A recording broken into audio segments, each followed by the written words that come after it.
प्रधानमंत्री आवास योजना में मकान दिलाने के नाम पर शासकीय योजनाओं में ऋण दिलाने के नाम पर धोखाधड़ी करने वाले एक व्यक्ति को पनागार विधायक इंदु तिवारी ने पकड़ा है। राजकुमार दुबे नामक व्यक्ति ग्रामीणों को RI बताकर ठगी का काम कर रहा था। उस पर आरोप लगाए गए हैं।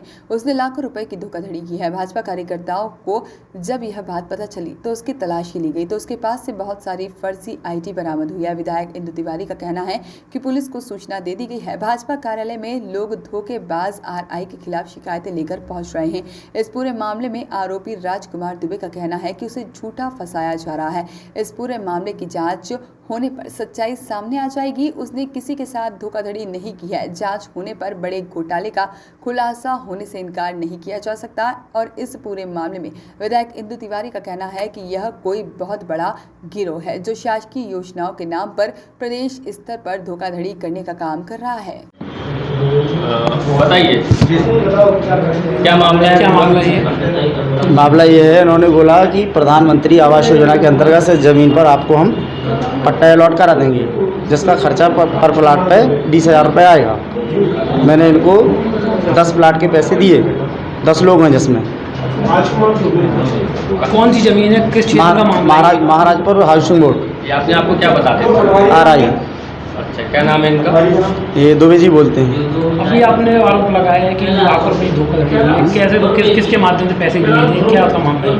ये आवास योजना के अंतर्गत इन्होंने बोला मैं आपको मकान दिलवाऊंगा। इस बेस पर मैंने इनको पैसा दिया। इधर साइड से। तो ये कौन सरकारी कर्मचारी थे क्या जो आपने इनको पैसा दिया? भाई वो तो RI बता दे। तो और नेक्स्ट मेरे चाचा के लड़के ने भी बनवाया है एक पट्टा, तो मैंने पट्टा देख के इनको दे दिया। भाई हो जाएगा मेरा भी। उनका कहना ये है कि हम अपनी जगह सही हैं, आप गलत आरोप लगा रहे हैं। सामने नहीं तो उनका कहना है कि मैं अपनी जगह से हूँ, मेरे ऊपर आरोप लगा रहा हूँ। मैं गलत क्यों हूँ सर? वो तो कह रहे निष्पक्ष जांच कराई जाएगी, हमको पकड़ के जबरदस्ती लाया गया है। तो वो सही है, ये तो प्रमाण करें ना कि सही कितने है। लोगों का पट्टा लिया, कितने लोगों का आपने पास कराने का? हमने एक व्यक्ति का पट्टा देखा, मेरे चाचा का लड़का था। आपने एक पट्टा देखा, अभी 10 लोगों की बात कर रहे हैं आप। 10 लोगों को पट्टा दिया। इसके बाद 10 इन्वॉल्व हुए ना सर, मेरे साथ 10 इन्वॉल्व हुए कि चलो मेरा भी हो जाएगा उसमें। प्रति व्यक्ति कितना पैसा दिया? 20,000 रुपये पर व्यक्ति की बात हुई है। अभी 10,000 रुपये दिया है एक व्यक्ति का, यानी इनको हमको 1,20,000 रुपये में दे चुका हूँ। जमीन की पट्टी का चलिए, उसका क्षेत्र क्या है, कितनी जमीन है सर? इसका तो इन्होंने बताया मेरे को कि 1 से 1.5 एकड़ है, जिसमें 584 प्लाट इन्होंने अलॉट कर बताया कि इस 584 प्लाट इस पर अलॉट हो चुके हैं जो आप लोगों को मिलना है। आपको शक कैसे हुआ है? तो आज कैसे पकड़ा गया? आज ऐसे पकड़ा गया कुणाल पटेल जो जी हैं जो उन्होंने मेरे पट्टे, उस चाचा के लड़के की पट्टे की फोटो कापी मैंने उनको दी। उन्होंने वहाँ सर्च किया तो उनको यहाँ पकड़ा, तो उन्होंने मेरे को बुलाया तो मैं यहाँ आ गया। क्या नाम है आपका? रज्जू राम विश्वकर्मा करमेता। एक मिनट, अच्छा आईडी पकड़ लें। नहीं जाना करवाएंगे।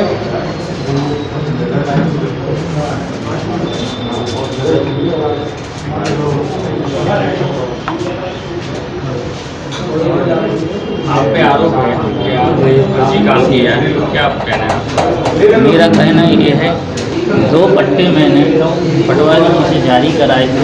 जो व्यक्तियों को पैसे गए थे उनके 10-10 हज़ार रुपये प्राप्त हुए थे।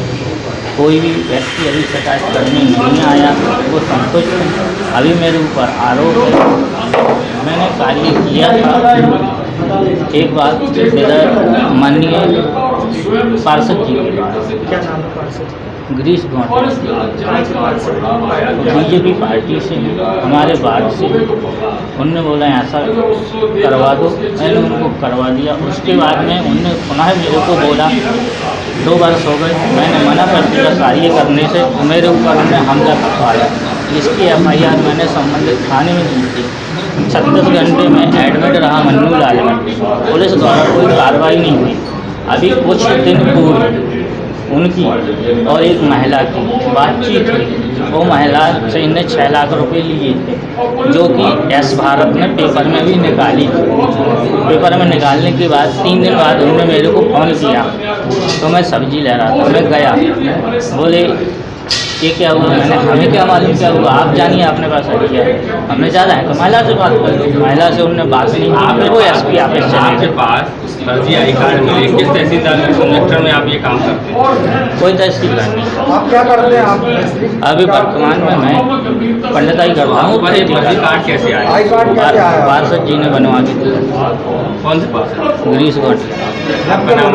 राजकुमार दवाई, किस पार्षद ने बना? गिरीश गौंड।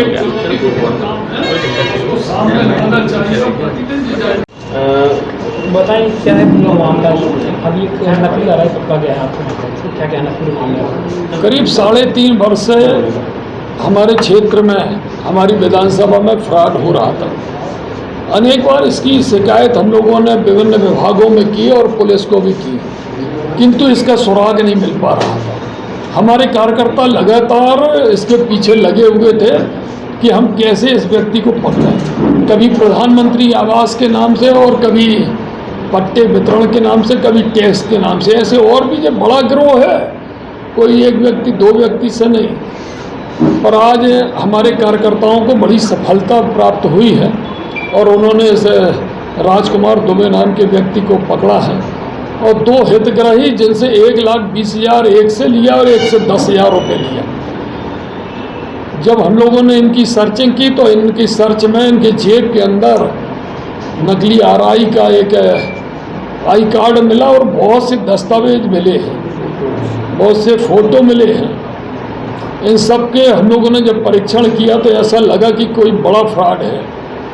इनके जेब से एक मोबाइल भी हमको प्राप्त हुआ है, इसमें कॉल रिकॉर्डिंग इस मोबाइल में भी है। इस कॉल रिकॉर्डिंग के माध्यम से हम कहने में कोई संकोच नहीं, ऐसा लगता है कि ये प्रदेश स्तर का फ्रॉड समझ में आ रहा है। अगर वास्तव में पुलिस ने इसकी गंभीरता से जांच की तो मैं मान के चल रहा हूँ कि हमारे क्षेत्र में लगभग 100 लोग तो आज शाम तक आ जाएंगे शिकायत करने वाले जिनके साथ फ्रॉड हुआ, पर 500 से 600 लोगों के साथ ऐसा फ्रॉड हुआ। लगातार हमारे पास आवेदन और इसकी शिकायत प्राप्त हुई, पर हम लोगों के पास इसकी फ़ोटो नहीं थी और इसका कोई आइडेंटिफाई नहीं हो रहा था, क्योंकि स्थानीय व्यक्ति है। जब कभी कोई फ्रॉड करता रहा, पता रहा कि यहाँ पे है, हम लोग जाते रहे तो वो किसी घर में चले जाते रहे। हमारे कार्यकर्ताओं को आज बड़ी सफलता प्राप्त हुई है। 1 माह पूर्व मैंने आधारताल थाने में एक पकड़ाड़ इसी से जुड़ा हुआ भेजा था, पर उसकी आंशिक जांच हुई है। वास्तविक जांच अगर गंभीरता से अगर इसकी हो जाए तो जब पकड़ाड़ 1 महीने पहले हम लोग को पकड़ने की आवश्यकता नहीं होती, पुलिस खुद सक्षम रही पकड़ने की। अब यह पुलिस की जवाबदारी है कि इसकी तह पे जाएंगे और जाना चाहिए, क्योंकि जनता की गाड़ी कमाई को अगर कोई फ्रॉड करके अगर उसका दोहन कर रहा है तो ये सबसे बड़ी अनियमितता और गंभीर बात है।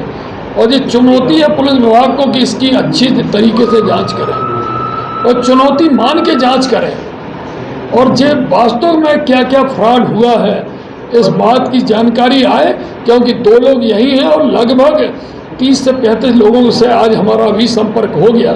सारे लोग विभिन्न स्थानों पे हैं और सब आ रहे हैं। एक पटवारी का नाम भी सामने आ रहा है कि सहपरी ऐसा काम कर रहे थे, क्या कर रहे हैं? विभागीय व्यक्ति तो हो सकता है, क्योंकि इनको पूरी उस व्यवस्था की जानकारी कैसे हो पाएगी। कोई ना कोई का दिमाग इसमें लगा हुआ है। तो यदि मान लो अगर कोई शासकीय कर्मचारी भी अगर इसमें शामिल है तो उसकी भी गंभीरता से जांच, उसका परीक्षण हो। और हमने आज एसपी साहब से इस विषय में पूरी जानकारी दी है और अब वो सारा पुलिस विभाग के सामने बात आएगी और इसकी गंभीरता से जांच हो। और हमने अभी एडिशनल एसपी का भी फ़ोन आया था तो उनसे हमने बोला कि वरिष्ठ अधिकारियों के माध्यम से ये जांच हो, ये नहीं कि एक SI जांच करें, क्योंकि ऐसे फ्रॉड बहुत कम लोग पकड़े जाते हैं। अगर पकड़े गए हैं तो उसकी गंभीरता से जांच और कड़ी कार्रवाई होना चाहिए। वॉइस ऑफ राइट्स के लिए जलपुर से आशीष वात्रे की रिपोर्ट।